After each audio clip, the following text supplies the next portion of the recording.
Hi, I am Angelina, and in this video, I'll walk you through the admin console in Coauditor.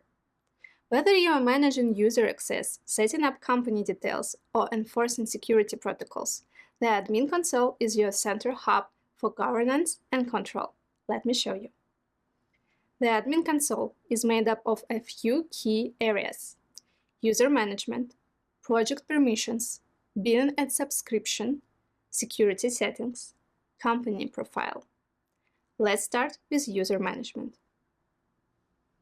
Here, you can add new users, view roles, and track status like active, temp, or unverified.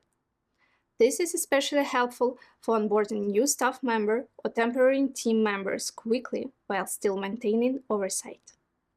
In company profile, you can update your organization's name and logo, notice the email domain field.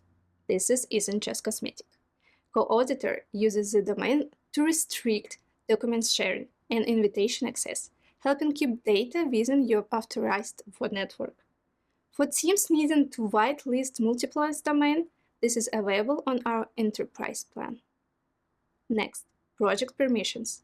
This is where you control who sees what. Select a project, then assign users directly.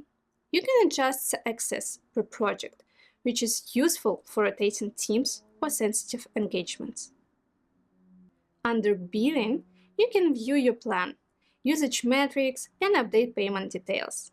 You'll always know how many active users and requests are counted against your plan.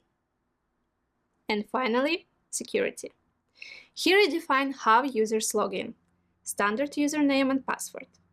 SSO, which lets user log in using credentials from your identity provider, like Okta or Azure AD. OIDC authentication. These options help align Coauditor access with your internal IT policies.